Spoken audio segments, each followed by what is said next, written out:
Recorded Books presents The Hidden Masters of Marandur by Jack Campbell, narrated by MacLeod Andrews. To my daughter, Carolyn. For S, as always.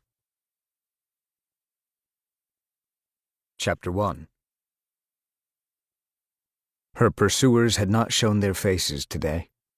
Instead, shadows stalked Master Mechanic Marie of Caer Lynn through the streets of Edenton. "I didn't see any mages on the walk here," Marie said. Her companion furrowed his brow in thought. Mechanic Abad of Highgate was a stolid, unimaginative sort. He had doubtless never questioned his own loyalty to the Mechanics' Guild, and he had been assigned repeatedly to go out on contracts with her. Some might call him Marie's co-worker. Some might call him Marie's safeguard. But she knew that Abad was also a spy for the senior mechanics here at Edenton. Every mechanic submitted a routine report after completing a job, but Marie knew that Abad was also providing her superiors in the Mechanics Guild with updates on everything she said and did.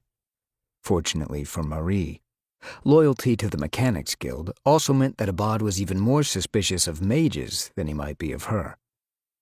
"There's always a mage," he muttered, looking around carefully. "There's always one watching when we go out, following us." His eyes went to Marie. "Watching you. They don't hang around when I go out with other mechanics."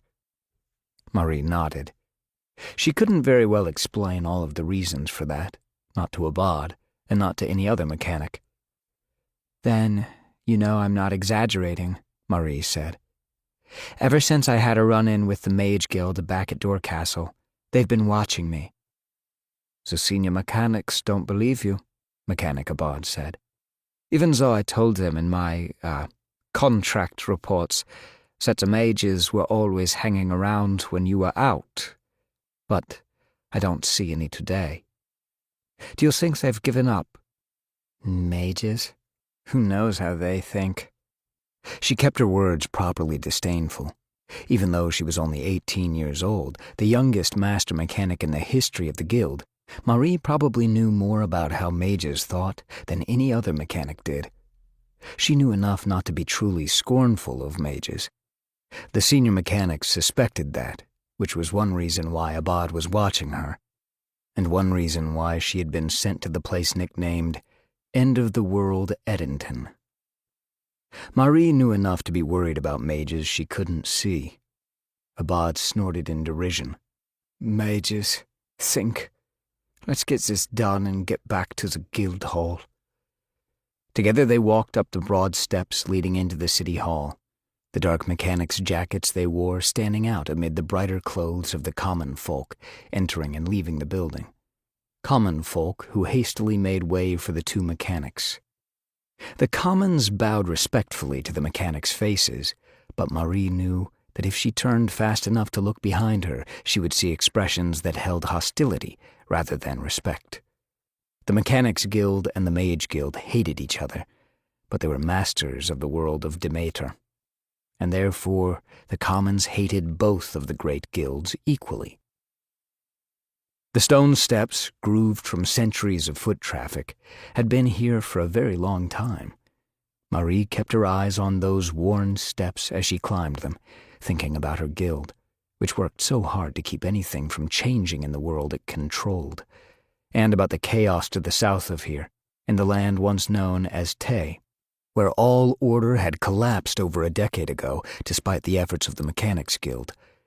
Here in the southernmost city of the Backer Confederation, fear of similar anarchy helped keep the commons of Edenton in line.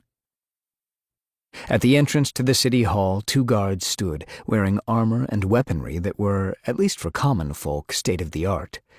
Their freshly polished chainmail armor gleamed in the sun. Short swords hung by their sides, ready for use, and crossbows nestled in the guards' arms. Marie kept her gaze impassive as she met their eyes, but one of her hands strayed under her jacket, closing about the semi-automatic pistol holstered under her arm. She hadn't met any commons in the Confederation who posed the kind of threat those in Ringmon had. To keep listening to this audiobook, I've left you a link in the description so you can do it, at no cost thanks to Audible's 30-day free trial.